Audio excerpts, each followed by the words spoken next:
Michael was a young man who had just found himself in an unfamiliar land. This land was evil. It wished death upon him. He had to defeat it.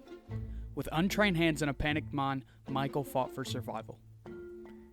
He found useful items. He made useful tools. He slaughtered nearby animals for food. While the animals were innocent, Michael's hunger was evil. It wished death upon him. He had to defeat it. As Michael began to settle, the sun dipped under the horizon. Shadows began to cover the land, and from those shadows stepped monsters beyond nightmares. These monsters were evil.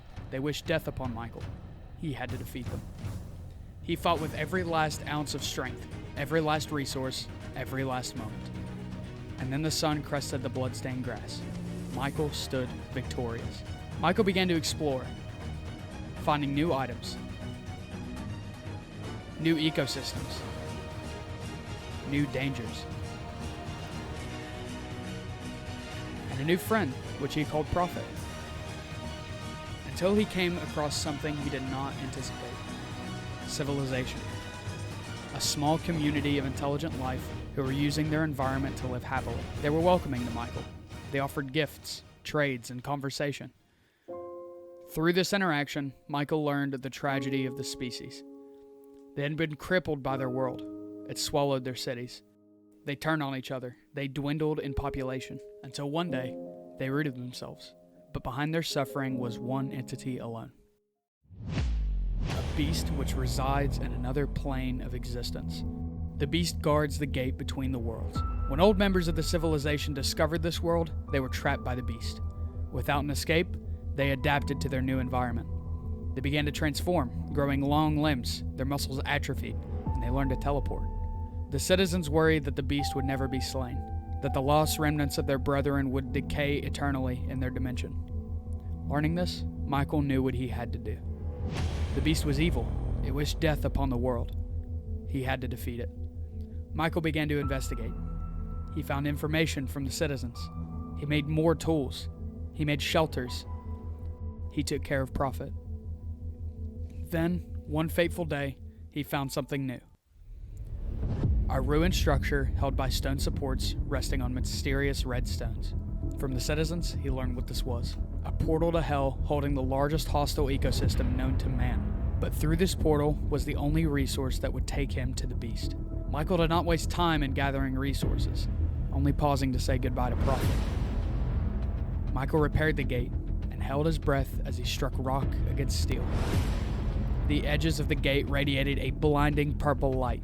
A haze began to stretch across the center, and in a moment, the haze snapped loudly together. Unnerving sounds emanated from the portal, but Michael was prepared. He held his breath as he stepped through the gate. As his gaze permeates the fog, his world is bathed in blood. Hot magma cascades from the ceiling. Ghosts fly overhead, wailing in agony. Michael navigates the tattered red ground, gazing on humanoid pigs and forests of fungi, until he approaches a deep red wall.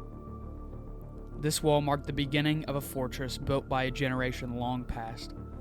This fortress contained the resource Michael was looking for.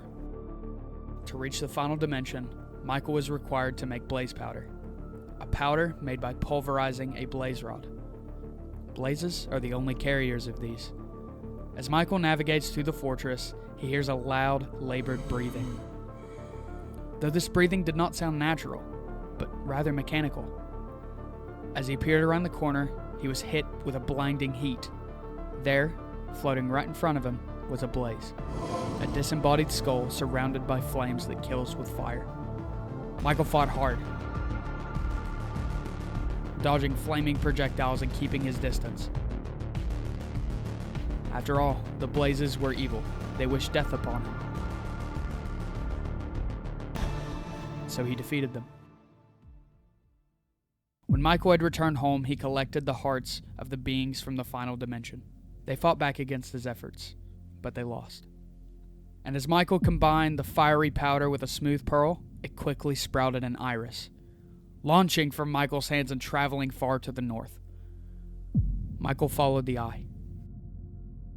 After thousands of paces, the eye fell to the ground. Michael understood.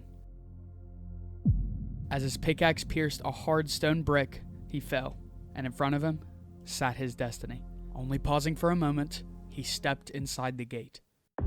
His body materialized on a large, sandy, floating island. But before Michael could explore, his soul was shaken by a resounding roar. The dragon flew before him. Destiny had begun. Michael studied the beast. He knew every weakness.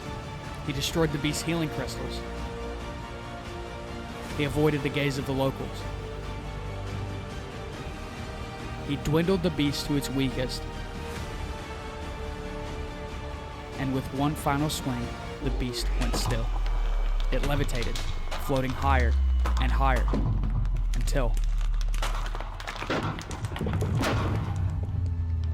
Michael looked down. The portal was open. When Michael returned, the citizens threw celebrations beyond any holiday. There were drinks, fireworks, music. It was perfect. Michael had created peace. Michael used this victory to support himself. He no longer explored, only conquered. The world was his kingdom. But what is a kingdom without order? Michael needed to protect his kingdom without failure, and his first priority was his subjects. The war was dangerous, and many citizens died each day as a result of their weak bodies. The war was evil. It wished death upon the citizens. Michael had to defeat it. So he pondered, how can I ensure the safety of every citizen? And a plan formed. If the outside world could not reach the citizens, they would have no predators. So Michael closed each town from the world. Nothing could leave, nothing could enter. Since no hunting could be done, Michael made farms.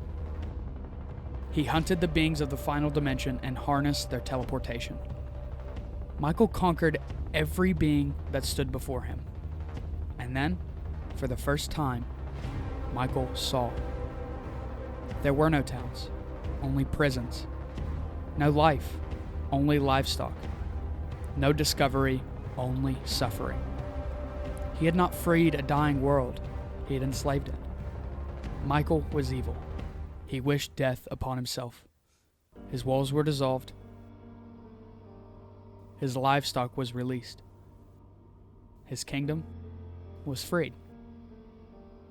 And then he conquered the final evil.